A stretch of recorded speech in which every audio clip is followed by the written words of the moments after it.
Well, good morning, everybody. I hope you all can hear me on this live stream. And if you can't, you could probably lip sync. Excuse me. Um, just a little bit of housekeeping here. I have been sick, so you may hear me cough a lot on this live stream. Live scream. Yeah, it probably should be a live scream. After seeing the game last night, what is up with that? All right, folks. Now this is going to be basically a 10-minute stream. I'm going to start doing a few more of these in the morning, but they're going to be quick streams. Okay, so I don't necessarily expect in the beginning there's going to be a lot of people watching these streams. I would probably believe that there would be more people watching the recording than watching it live, which is okay. But you will catch on, and I will let you know when I go live. All right, so the game last night was atrocious. It was very, very atrocious. It was embarrassing. It should have never happened. And we were all talking about how this Washington Commanders team can beat any team in the league. Any team in the league. And they have the talent to where they can beat any team in the league. But they don't have the coaching for that. Now, I like Ron Rivera as a man. I do.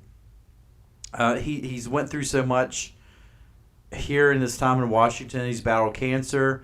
He's had to deal with a rogue owner, and he's battled through all of that stuff. He's had to coach a team during COVID, which I know all the other coaches had to do the same, but, just the fact that he's had to deal with a lot of stuff while he's been in Washington. So I commend him on all of that. He's had to deal with just so many different quarterbacks and things like that. So I commend Ron Rivera as a man, but I think as a coach, even I have to admit it, and I'm a stubborn person sometimes, right? I don't want to admit when I'm wrong, especially when it comes to football, when it comes to coaches, when it comes to the coaches that I really like. And I really like Ron Rivera. I liked him in Carolina, and I really wanted him here in Washington. I could not believe when he came to Washington. I was just thrilled to death. But when I don't know, that first year was an anomaly, obviously, because the NFC East was so bad, it was up for grabs, and of course, Washington backed into the playoffs with a losing record. And then, the next year you got high hopes, and of course, nothing really improves. And you look at over the course of Ron Rivera's coaching tenure here in Washington, nothing has really improved. I will say, I think, let me back up. I can't really say that nothing has improved. I think the roster has improved in a lot of areas, but overall, the coaching has not improved. Winning has not improved. When it comes down to it, you're still starting off slow. 2-3 and getting embarrassed, having a previously winless team come into your house in prime time, and hang 40 points on you is embarrassing. And it's disrespectful, and it should have never happened. Not when you have 4 number 1 draft picks, first round draft picks on your defensive front, and you can't get pressure to the quarterback. Now, I don't know if that's a scheme issue. That has to be a scheme issue, because we know that Jonathan Allen, we know that Deron Payne, we know that Montez Sweat and Chase Allen can get pressure to the quarterback. So what's going on? We've got talent all across the board on both sides of the football. Although I will say I think the offensive line has been badly neglected and has been run down, and is a far cry from what it was when Ron Rivera took over initially. It's a much better offensive line when Jay Gruden had it. Now, can't blame Ron Rivera on Trent Williams, but still, just to say, During the Jay Gruden era, we had a much better offensive line. Now our offensive line is horrible. It's just horrible. Sam Howell's gotten sacked 29 times so far this season. 29 times Sam Howell's gotten sacked. It's ridiculous. Sam Howell's been the bright spot of this team so far this season. Yes, he had a horrible time in Buffalo. Who is not? I mean, you looked at Miami, it looked like they're going to be this juggernaut, and they came in, they got whooped. So everybody's, I think, is going to get whooped by Buffalo. I'm saying that, and then Buffalo may get whooped this weekend. I don't know. But we found our quarterback. That's the only thing I can really hang my hat on. We found our quarterback. We've got a good backfield with Brian Robinson. When Antonio Gibson can hold on to the football, he's very good. We got great wide receivers, and Terry McLaurin, Jahan Dotson, Curtis Samuel, Diami Brown. He's getting into the mix a little bit more. And I have to say, Logan Thomas, he's proven me wrong so far. He is really starting to become an asset again to this team. He really played his heart out last night.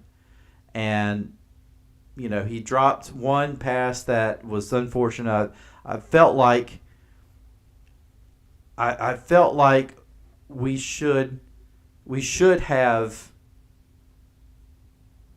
or I felt like he should have been able to have caught that pass. I don't know. My mind's starting to wonder here. No, I think what I was going to say is, in my mind, I was thinking we should have set Logan Thomas down for Cole Turner. I still think we should mix Cole Turner in a little bit more, but Logan Thomas has been playing a lot better, and he's proven why that he should still be the number one tight end. So Kenny is asking who's our quarterback. Dude, it's Sam Howell. I mean, come on. Sam Howell is the dude has only played in 6 games. He's played well. Save for that Buffalo game, Sam Howell is really, he's playing good football. We have found our quarterback. I'm not worried about Sam Howell whatsoever. What I am worried about is coaching. And honestly, last night's game was a game in which coaches should be fired. This team should have playoff aspirations.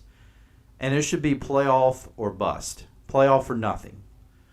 And this is not one of those seasons where it's, we're still rebuilding. No. You cannot be rebuilding at this point, Ron Rivera. There's no way you can be rebuilding at this point. You came in 2020. It's now 2023. You have a quarterback. You've got a great offense. Yes, you neglected the offensive line, but you got outstanding talent on the defense, and I mean you can't win ball games. And the ball games you have won, it seems like you played down to the level of your opponents. I mean, in all honesty, this team should have blown out Arizona week 1. Should have probably done the same thing to Denver.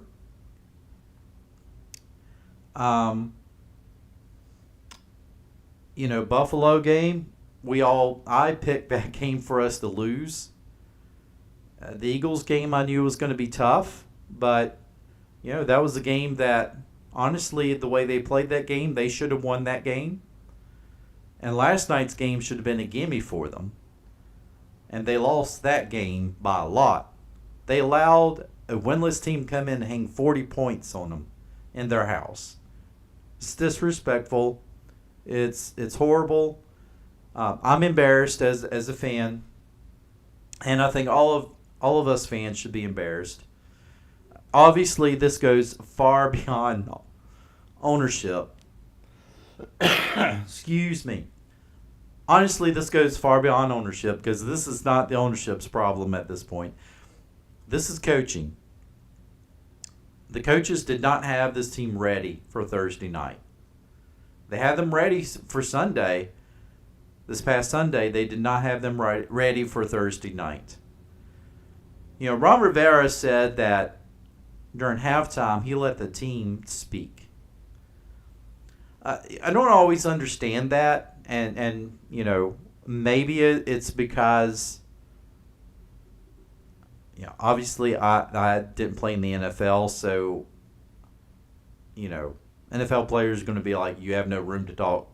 But I always feel that if you're in this situation, I think Joe Gibbs would have been one of those that uncharacteristically, he probably would have went in there and slammed chairs up against the wall or something like that. He would have been mad.